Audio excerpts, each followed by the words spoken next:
IB বেটেৰীলৈ স্বাগতম জনাইছোঁ।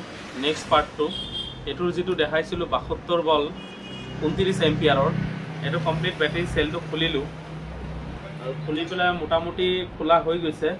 এতিয়া বাকী প্ৰচেছখিনি মই দেখাই আছোঁ। ইয়াৰ বেটেৰী চেলবোৰ এইটো দুটা পাৰ্টত ভাগ কৰা আছে। ইয়াত দুটা পাৰ্টত ভাগ কৰা আছে। এইটো এটা ডিফেক্টেড ওলাইছে। এইটো ওপৰেদি একো গম পোৱা নাযায়, ইয়াক খোলাৰ পিছত গম পোৱা যায় যে ক'ত ক'ত ডিফেক্টেড আছে। তো এইটো চেল চাগে কমপ্লিট বেয়া আছে। এইটো চেক কৰি পেলাই দেখাই আছোঁ কোনটো কোনটোত বেয়া আছে। আৰু এইফালে এইটো পাৰ্টত দেখাই আছোঁ। এইটো পাৰ্টতো এটা ব্লাষ্টিং আছে। এইবিলাক ধৰিব নোৱাৰি, এইবোৰ ধৰিব নোৱাৰি। ইয়াত এটা ব্লাষ্টিং আছে, ইয়াত এটা ব্লাষ্টিং আছে। এইটো ব্লাষ্ট হৈছে, এই বেটেৰীটো ফুটি গৈছে, কিন্তু ইয়াত আপোনাৰ বাকীখিনি জ্বলি যোৱা নাই। ইয়াৰ যিটো ছেফটিটো খুব ভাল কৰিছে। এইটো আৰু এটা আছে, এটা দুটা তিনিটা, এইটো এটা দাগ কৰিছে। ইয়াত এটা আছে,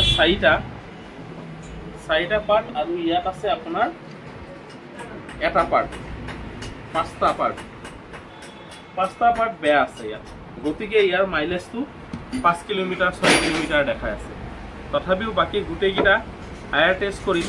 আয়াৰ টেষ্টত কি ৰিপৰ্ট ওলায় সেইটো চাম আমি, যিহেতু গোটেই চেলবোৰ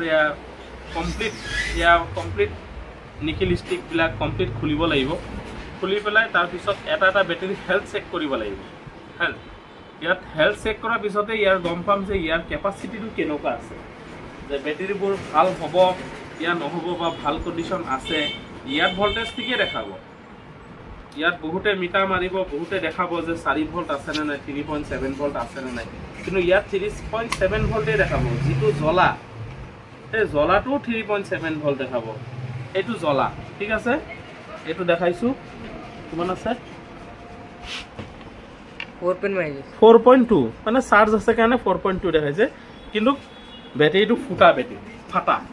ইয়াৰ লগত ই কানেক্ট আছে কাৰণে ইয়াৰ ভল্টটো ওলাই আছে। যেতিয়া ডিছকানেক্ট হৈ যাব ইয়াৰ পৰা ইয়াৰলৈকে, তেতিয়া ইয়াৰ অৰিজিনেল যিটো হেল্থ আছে সেই হেল্থটো ইয়াৰ ওলাই যাব।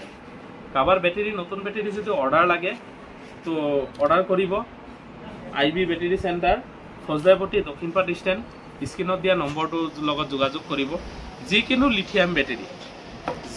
লিথিয়াম বেটেৰী আপোনালোকে কোম্পানীৰ পৰা লোৱাত থাকি আমাৰ ইয়াৰ পৰা ল'লে এইটো এটা সুবিধা হ'ব। কোম্পানীয়ে ৰেছপণ্ড নকৰিব আপোনাৰ কিবা প্ৰব্লেম হ'লে, আৰু ইয়াৰ পৰা ল'লে এইটোৱে হ'ব, আপোনাৰ কুইক ৰেছপণ্ড হ'ব। বেটেৰী প্ৰব্লেম চবৰে আহে, কম বেছি নতুন বেটেৰীও প্ৰব্লেম আহে, কিন্তু প্ৰব্লেম অহাৰ পিছত সোনকালে কোনে চাই দিব পাৰে সেইটোৰ ওপৰত মেইন নিৰ্ভৰ কৰে। আৰু কোম্পানীত যেতিয়া দিব, কোম্পানীৰ ক'ত দিছে, কেতিয়া দিছে, কিমান দিনৰ পিছত আহিব, তাৰ কোনো ভেলিড নাথাকে। আমাৰ ইয়াত 1 পৰা 1 সপ্তাহৰ ভিতৰত আপুনি কুইক ছাৰ্ভিচ পাই যাব। যদি সৰু বেমাৰ থাকে এদিনতে পাই যাব, বেছি ডাঙৰ বেমাৰ থাকে 1 সপ্তাহৰ ভিতৰত ক্লিয়াৰ পাই যাব। কিন্তু বাহিৰত যোৱাত থাকি আপুনি লোকেলত কৰিব। মোৰ ইয়াত বুলি কোৱা নাই, লোকেলত কৰিব। লোকেলত কৰিলে নিজৰ ভাল, কাৰণ আপুনি আহি চাবও পাৰিব কি হৈছে মোৰ বেটেৰীটোৰ কণ্ডিশ্যনটো। গতিকে কাৰোবাক লাগিলে যোগাযোগ কৰিব, অতি কম মূল্যত দি দিম। যিটো কোম্পানীত অনলাইন দেখাই থাকিব, যিটো ৰেট আছে তাৰ পৰা 2-3-4 হাজাৰ টকালৈকে ডিছকাউণ্ট পাব। উইথ যেনেকৈ কোম্পানী ৱাৰেণ্টি, ঠিক তেনেধৰণে ৱাৰেণ্টিও পাব। বাকী ভিডিঅ'বোৰ ফ'ল' কৰি দিব, শ্বেয়াৰ কৰি দিব। যাৰ বেটেৰী বেয়া হৈছে কোনো গম নাপায় চাগে ক'ত ঠিক হয়, গতিকে শ্বেয়াৰ কৰি দিলে তেওঁলোকেও পাব, আৰু তেওঁলোকেও ঠিক কৰিবলৈ আহিবলৈ সুবিধা পাব, আৰু মোৰো সুবিধা হ'ব।